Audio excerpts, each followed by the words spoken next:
حضرت انس بن مالک رضی اللہ تعالی عنہ کہتے ہیں کہ نبی اکرم صلی اللہ علیہ وسلم کی جب کسی شخص سے ملاقات ہوتی اور آپ اس سے بات کرتے تو اس وقت تک منہ نہ پھرتے جب تک وہ خود نہ پھیر لیتا،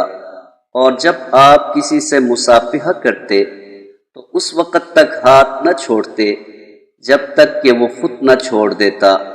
اور آپ صلی اللہ علیہ وسلم نے اپنے کسی ساتھی کے سامنے کبھی پاؤں نہیں پھیلایا۔ ایک شخص آپ صلی اللہ علیہ وسلم کی خدمت میں حاضر ہوا اور اس نے عرض کیا،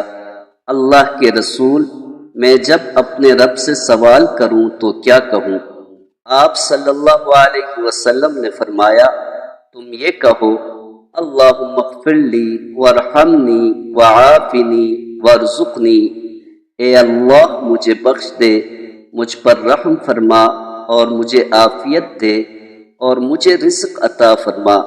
اور آپ صلی اللہ علیہ وسلم نے انگوٹھے کے علاوہ چاروں انگلیاں جمع کر کے فرمایا،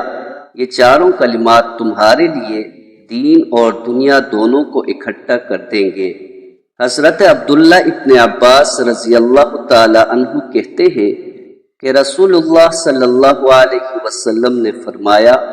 جس نے استغفار کو لازم کر لیا تو اللہ تعالیٰ اسے ہر غم اور تکلیف سے نجات دے گا اور ہر تنگی سے نکلنے کا راستہ پیدا فرما دے گا، اسے ایسی جگہ سے رزق عطا فرمائے گا جہاں سے اسے وہم و گمان بھی نہ ہوگا۔